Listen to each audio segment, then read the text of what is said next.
Salut à vous qui regardez cette vidéo.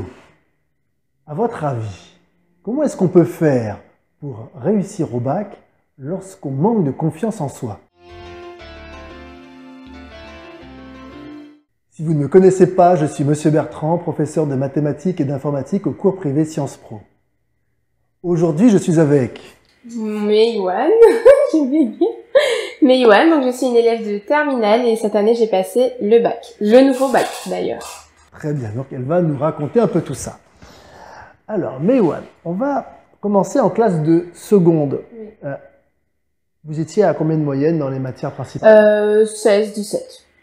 Très bien, donc vous avez pris quelle spécialité arrivé en première? Donc, en première j'ai pris spé maths, physique chimie et SVT. Le classique, maths, Voilà. physique, SVT. Très bien. Alors, comment ça s'est passé? Alors vraiment le niveau de seconde je trouve qu'il est assez facile parce que c'est vraiment la continuité de troisième. Par contre, arrivé en première, les choses se corsent et c'est beaucoup plus dur et en fait c'est là qu'on se rend compte que le niveau monte et qu'on développe de plus en plus des difficultés par rapport au travail qu'on doit fournir, aux notes qu'on voit baisser en fait, parce que c'est pas du tout le même niveau, mais vraiment pas du tout. Voilà. Donc, au niveau des chiffres, ça donnait quoi les notes au premier trimestre? Du coup, premier trimestre, 13 de moyenne. Donc on passe de 16 à 13, ça fait mal. Ça fait déjà mal, effectivement.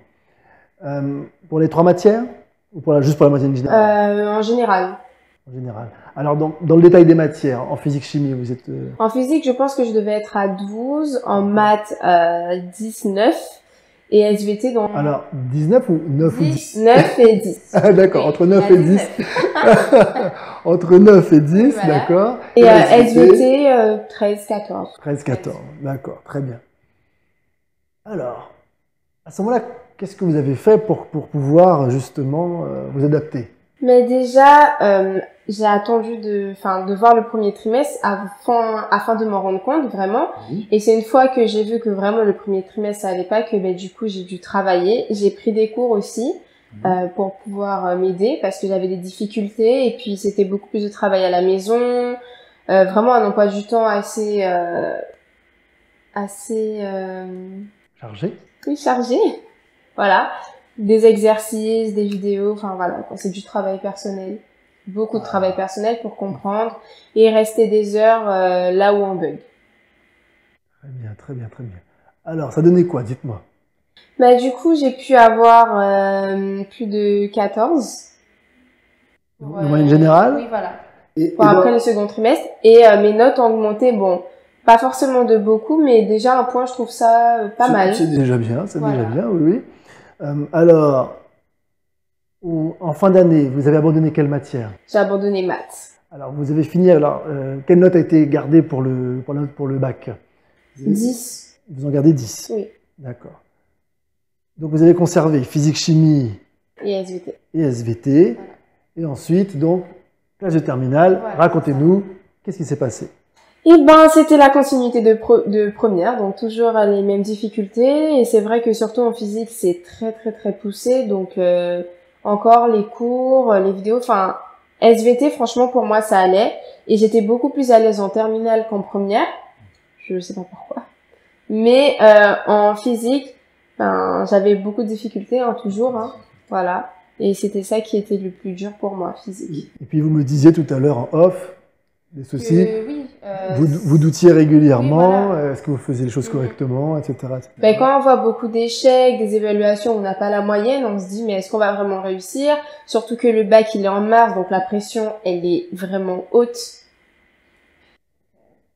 Oui, parce que vous me disiez aussi que vous n'aviez pas passé d'épreuve de brevet. Non, c'était... Ni l'écrit, ni l'oral.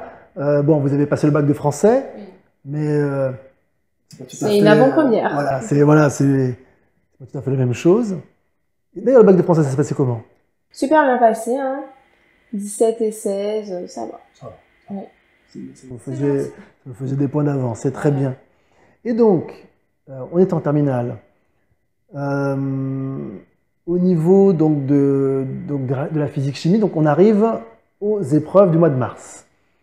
Alors, dites-moi, comment ça s'est passé? Vraiment gros stress parce que je pense que J'aurais dû m'y prendre beaucoup plus tôt sur les révisions et passer beaucoup plus de temps sur les chapitres difficiles pour moi, ce qui n'a pas été le cas. Donc j'ai eu du mal pour physique.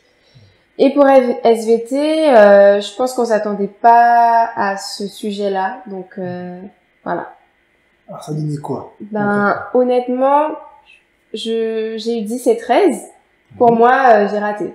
Enfin, c'est pas ce que je voulais, mais en même temps, j'espérais pas plus pour physique parce que je savais que j'avais des difficultés. Donc avoir la moyenne, pour moi, c'était bon. Mais pour SVT, c'est vrai que j'étais très déçue. Parce que j'ai 16 de moyenne, j'ai de bonnes notes, même au bac blanc et tout, et là, le jour J, 13, voilà. Déçu. Ce qui n'a pas arrangé votre confiance en vous. Voilà, c'est clair. Mais heureusement qu'il restait les épreuves de physique et le grand oral. Alors, justement, de philo. Ah oui, philo, pardon. Voilà. Et justement, on y arrive. La philo, ça donnait quoi? Alors, philo, je me suis battue avec cette matière toute l'année, honnêtement. J'ai pas eu la moyenne, j'ai eu 9. Mais vraiment, j'étais dans ces alentours-là, même en cours. J'ai essayé, j'ai travaillé. Oui, vraiment, j'ai essayé, mais je pense qu'on n'avait pas compris. Et ça, c'est pour la plupart des élèves. Philo, c'est vraiment dur, je pense. Alors, c'est vraiment intéressant ce que vous dites, parce que vous avez dit que vous avez quand même fait des progrès globalement, d'accord? Vous avez dit aussi que voilà, vous avez aux spécialités, vous avez pu avoir 10, donc 10 en maths, 10 en physique, et puis 13 en SVT, d'accord? En philo, vous avez eu donc 9 à l'écrit. Alors, dans des conditions comme celle-ci, on pourrait se dire, mais mince, bon, je peux avoir le bac, mais... Voilà, mais moi, je visais vraiment la mention. Vous voulez une mention, et là, ça semblait compliqué. Oui, mais... Alors, on va quand même un peu spoiler le public. Vous avez eu quelle mention au final? Bien. Elle a eu la mention bien. Alors, on va dire comment elle a fait. Comment elle a fait. Alors, si vous voulez savoir comment elle a fait, eh bien, il faudra regarder la vidéo d'après. D'accord? On va vous détailler ça tranquillement. En attendant, si ce qu'elle vous a dit... Alors, non, 2 secondes. Juste avant de partir, la question rituelle. Quel conseil vous pouvez donner à d'autres élèves, pareil, qui auraient des soucis, voilà, de confiance en eux, malgré les efforts fournis, qui ne voient pas forcément les résultats arriver? Quel conseil vous pourriez leur donner? De continuer les efforts, parce que au final, on va finir par réussir. Hein. C'est avec du travail qu'on obtient ce qu'on veut. Et donc, faut pas lâcher, faut vraiment continuer, même si on a de mauvaises notes, jusqu'au dernier, à la dernière minute. Enfin, vraiment, faut pas lâcher. Voilà, parce que là, il y a eu le contrôle continu aussi, faut pas lâcher non plus. Le contrôle continu. Ça c'est important. On s'en rend pas compte, mais c'est super important. Et je pense que si j'avais pris conscience vraiment que le contrôle continu pouvait nous aider à ce point-là, en première, j'aurais beaucoup plus travaillé. Elle vous a donné un gros indice pour la suite, mais il n'y a pas que ça, on va en parler la prochaine fois. Donc si ce que vous avez vu vous a plu, pensez à mettre un pouce vers le haut. N'hésitez pas aussi à vous abonner justement pour savoir quand est-ce que la prochaine vidéo va sortir. Et puis surtout, partagez la vidéo. Je vous dis à bientôt. Bye bye. Au revoir.